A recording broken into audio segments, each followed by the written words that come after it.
Hey, Sam. How's the drawing coming? I really like drawing fruit, but these kiwi seeds are tough. They're the tiniest things I've ever seen. They are teeny tiny, but I know something much tinier. Tinier than that? Sure. Atoms. Mia, you can't even see atoms. That doesn't count. We can see atoms, but only if we use a super strong microscope. Are there atoms in those tiny kiwi seeds? Definitely. Atoms are the tiny particles that make up all matter, and those seeds are matter.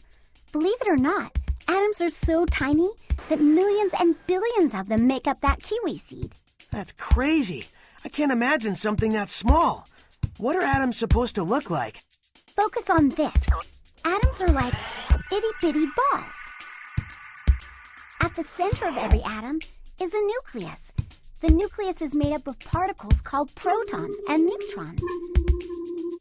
Protons have a positive electrical charge. Neutrons have none. They're neutral.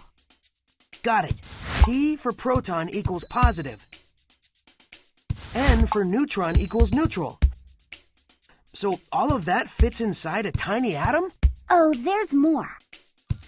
Electrons are the tiniest part of all, and they move in circles around the nucleus, sort of like how the planets orbit the sun.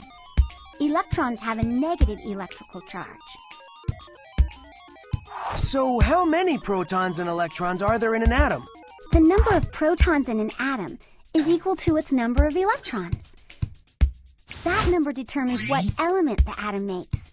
The element hydrogen has 1 proton and 1 electron. It's number 1 on the periodic table.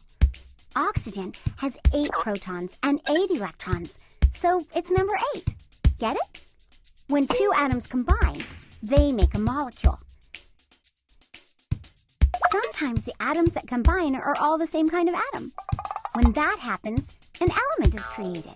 What if the atoms are different?